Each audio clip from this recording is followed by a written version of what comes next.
15 years ago, my ex-husband cheated on me with his childhood friend and had a child with her, which led to our divorce. After the divorce, his affair partner harassed me, and I was eventually forced to quit my job. When I was at my lowest point, my current husband rescued me, and we built a happy family and live a peaceful life. But our happiness didn't last long. One day, I unexpectedly ran into my ex-husband who had abandoned me. He sneered, "You're still single, aren't you? No one would marry a woman who can't have kids." I shot back, "You still can't say anything but nasty comments, can you? Unlike someone, my son is adorable like his mother." Looking smug, he looked down on me, but I retorted, "Oh really? He's very cute indeed. Oh, I should introduce my kids to you too." As I introduced my son, my ex-husband's smile faded and he began to tremble. "My name is Emily Johnson. I'm 38 years old. I live with my 13-year-old son, Kyle, my 11-year-old daughter, Lily, and my husband, Mike, who is the same age as me."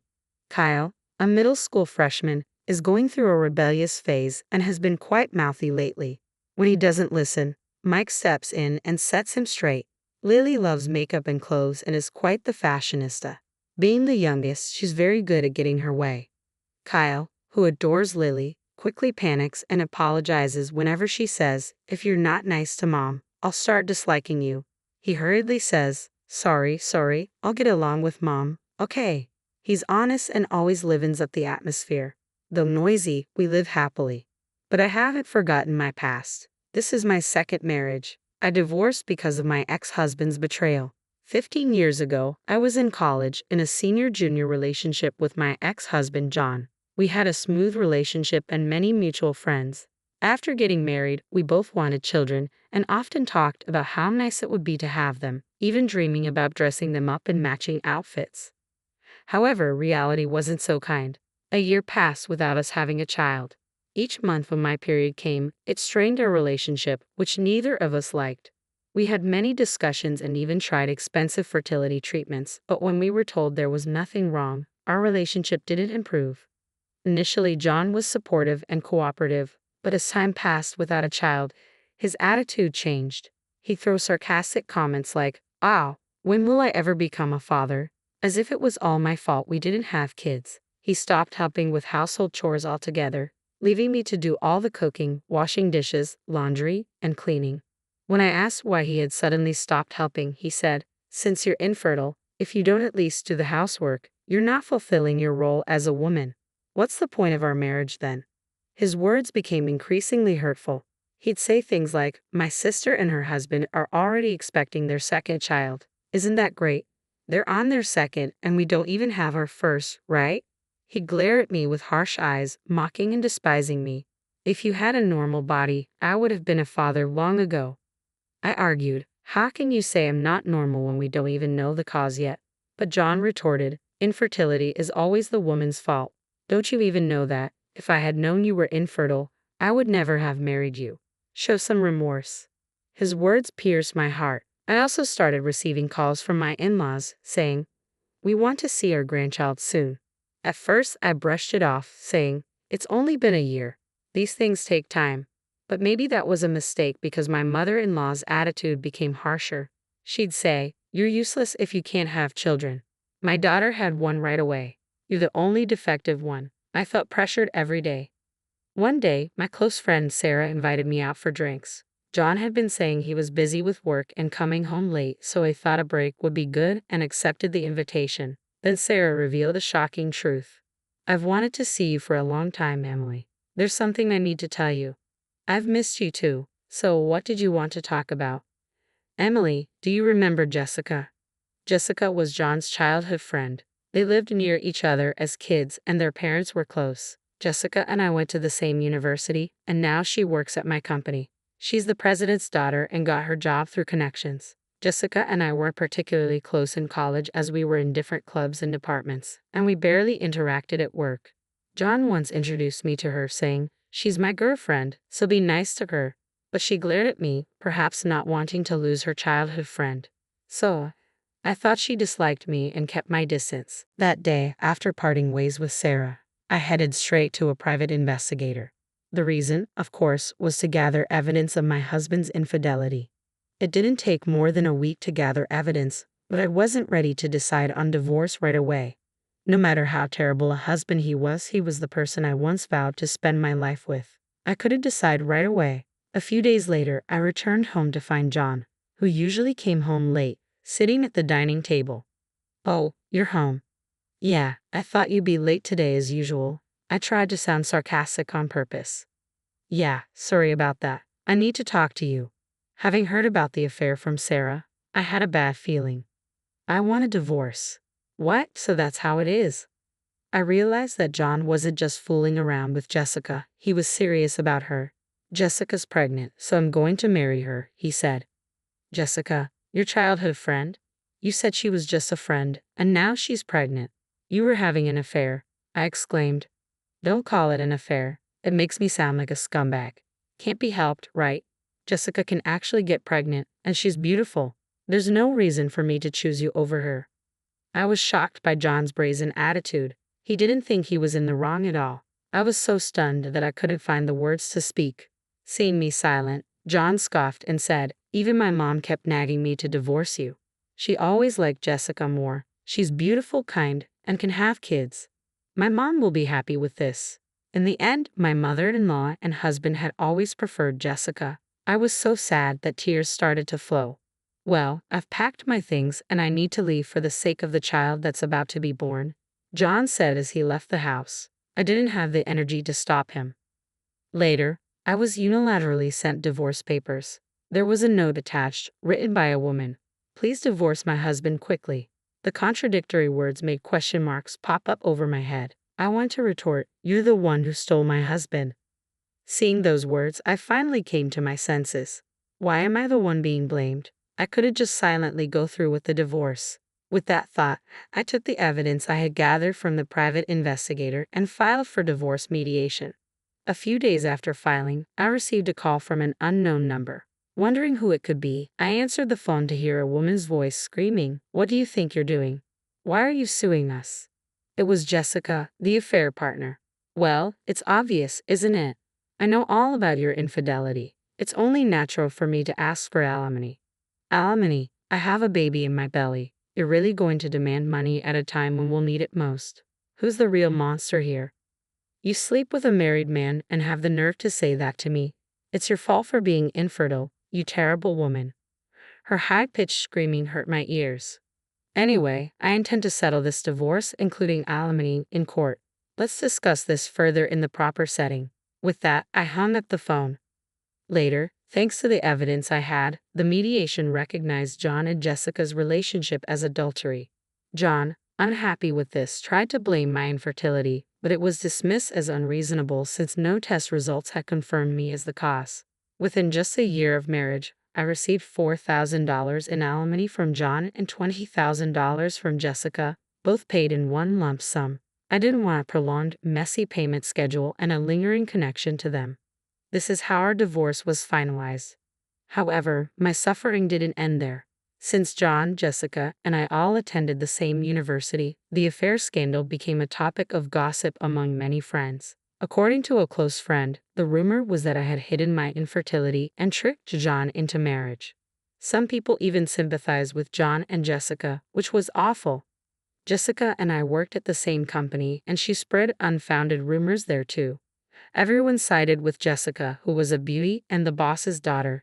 She tearfully played the victim, saying, "Emily is such a terrible person, taking money from us for alimony when we're about to have a child, even though she hid her infertility."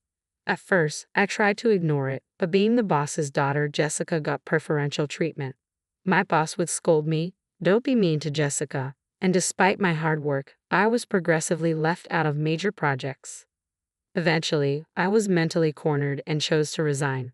While I was looking for a new job, I received a headhunting offer from another company. They said, "We need someone as diligent and talented as you." At my new job, I was amazed at how freely I could work. My new boss paid close attention to each employee, and there was none of that favoritism or nepotism like at my previous company. I found myself drawn to this wonderful boss. That's how I met my current husband, Mike. When I was at my lowest after a terrible split from my ex-husband, he kindly supported me. After several dinners together, we started talking not just about work but about our personal lives too, and our relationship developed. Things went well between us, and thankfully, Mike proposed to me. However, having been rejected by my ex-husband for infertility, I had many fears about marriage and confessed to Mike that I might be infertile. Looking at me earnestly, Mike said, "Of course, I'd be happy if we could have a child together in the future. But the most important thing is that I love you, Emily. You're important to me, so even if we can't have children, I will always be by your side." He hugged me gently. I was so happy. I knew I wanted to spend my life with this man and decided to marry Mike. Soon after our marriage, we had our first child, Kyle, followed by our daughter, Lily. Perhaps not getting pregnant with my ex-husband was a matter of timing or compatibility.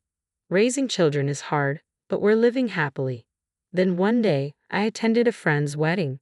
During the middle of the ceremony, when it was time for greetings and mingling, I stepped out to go to the bathroom and saw my ex-husband, John, whom I hadn't seen in 15 years. Ah, why is he here?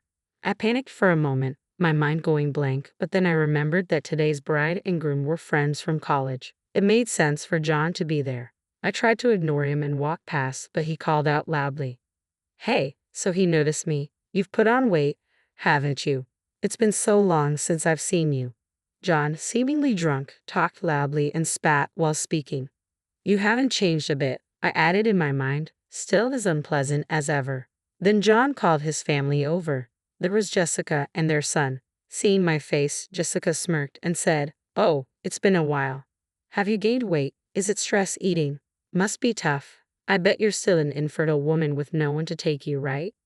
I was dumbfounded by their rude behavior and couldn't find the words to respond. I noticed their son hanging his head, blushing with embarrassment. "He has very handsome features. I forgot to introduce him. This is my son. As you can see, he's cute like Jessica, right?" John said proudly. Jessica also bragged. "He's handsome, smart, a real genius. Sorry to say, it seems like we're the only happy ones here." They praised their son and looked down at me with smug smiles. However, their son seemed unhappy with his parents' behavior, seemingly displeased with them belittling someone else. He must be a very kind boy, I thought. As I turned to leave, John grabbed my arm tightly, stopping me. "So, you caused our divorce because of your infertility and then had the nerve to extort money from us." John was still holding a grudge about something that happened 15 years ago. If anyone should hold a grudge, it's me. Jessica also turned to me and said, "Yeah, you're a single infertile woman. Why would you need money? Families with children like us need it more, don't you think? Pay us back double the amount you took from us." I was dumbstruck by such selfish remarks, speechless. Then John and Jessica's son spoke up. "Single means unmarried, right? But she's wearing a wedding ring on her left hand." Pointed out by their son, John and Jessica stared intently at the ring on my left ring finger. "What? You're married?" John and Jessica's loud exclamations drew stares from the surrounding people. I was mortified. As I pondered what to do, I caught sight of a familiar face. "You shouldn't be so loud at a celebration like this. It's disturbing others. Maybe you should be more considerate," a voice said. It was my son, Kyle. "Mom, who are these scary-looking people?" Lily added. Worried about my late return, Kyle and Lily had come to check on me. Lily, as usual, was outspoken, but it was rare for Kyle to speak so provocatively. "Mom, you're late coming back," Kyle said. "Mom, you have kids?" John asked, surprised. "Yes, I do. Let me introduce them. This is my son Kyle and my daughter Lily." John seemed speechless, shocked that his ex-wife, whom he thought was infertile, had 2 children. Jessica was staring intently at my son. After a while, she muttered in a strange voice, "That uniform." She seemed fixated on my son's attire. He came straight from school with his dad. "It's not about that. That's the uniform of that famous private middle school." "Oh yes, Kyle's attending the prestigious private middle school." "It can't be. A child of yours at that school?" "And my daughter too. She plans to take the exam for the same school next year." "That's right, and you know what? Kyle is amazing. He won a violin competition." "Violin? I thought I recognized this boy. Wasn't he on TV recently?" "You saw that." "Yes, he's been getting a lot of media attention lately. Today, he's coming back from violin practice," I replied. "Impossible. That can't be." John and Jessica were left gaping, frozen in shock. You were supposed to be infertile. How could you have such? John started, but I calmly addressed his confusion. I'm glad to see you two seem happy. As you can see, I'm filled with happiness too. Let's not involve each other anymore. We have nothing to do with each other now, I said. As I was about to leave with my children, my husband Mike appeared. Hey, what's going on here? The main event is about to start again, he said. Seeing my husband, John's face turned pale. President Smith, John stammered. Jessica, too, upon seeing my husband, turned white and trembled. Your husband is Smith, the young CEO of ABC Corporation who got the job last year, right? Actually, my husband Mike works as the CEO of the parent company of Jessica's father's company. He was job hunting when the parent company approached him for a position, and that's how he switched jobs. I met Mike there, a man who was already popular and skilled. Last year, he was recommended by the then CEO and took over the role. Yeah, it's Smith, but what's with this atmosphere? What happened? Sensing the uneasy air, my husband Mike looked puzzled. That's when Kyle spoke up. These people were saying mean things about our mom, calling her infertile and fat, so Lily and I came to help her, Kyle explained. They heard it. Kyle and Lily had overheard my ex-husband and his wife making rude comments about me. That's why Kyle had spoken up like that. You guys, the word infertile seemed to click something in Mike's mind and his expression turned grim. I had heard rumors but never imagined they were this insensitive. Then John suddenly started to defend himself to Mike. No, I mean, Mr. Smith, I would never say anything bad about your wife. Right, Jessica? Why are you groveling so much? She's just his wife, right? I was the one who got yelled at by my father and suffered a lot because you made me pay her money for our affair. I'll never forgive you now. Jessica, what are you saying? If he dislikes us, our subcontracting company is finished. Think about that. Realizing it was bad to be disliked by the CEO of their parent company, John started to flatter Mike, but Jessica, not satisfied, started arguing with him. What a ridiculous scene. Then John and Jessica's son, who had been silent, burst out, Stop it. Listening to you both is terrible. You're saying awful things about her, calling her fat and infertile, and now demanding money back. I'm ashamed. And what about this affair? Am I a child born out of an affair? Am I unwanted? His voice cracked with tears. John and Jessica started to fumble for words. Well, that's not. As I realized the guests were staring at us, Jessica, noticing their gazes, blushed and looked down. Although I still can't forgive John and Jessica, their son seems to be a just and kind boy. He's innocent in all this. Thinking this, I was about to comfort their son when my husband Mike spoke first. Thank you. You stood up for my wife. You really are a kind boy, he said gently, patting the boy's head. I followed with a smile. But maybe I am a bit overweight. That's not true, Mike began, but I continued. Well, actually, I'm pregnant. My belly is getting bigger. I stroked my belly. I'm currently pregnant with our third child and on maternity leave. Seeing the boy with tears in his eyes, I added, Your mom took great care of you in her belly, just like this. You're not unwanted. Your parents love you and are proud of you, right? I looked at John and Jessica. The boy then asked them, Really? In a hurry, they both nodded vigorously and said, Yeah, you're our pride and joy. Absolutely, you mean everything to us. At this, the boy immediately broke into a wide smile. Seeing their son's smile, I'd also felt a sense of relief. Let's just remember that today is a day for celebration. Let's all head back to our seats, I said, trying to bring the turbulent scene to a close. Each family returned to their respective seats, and so the disruption ended.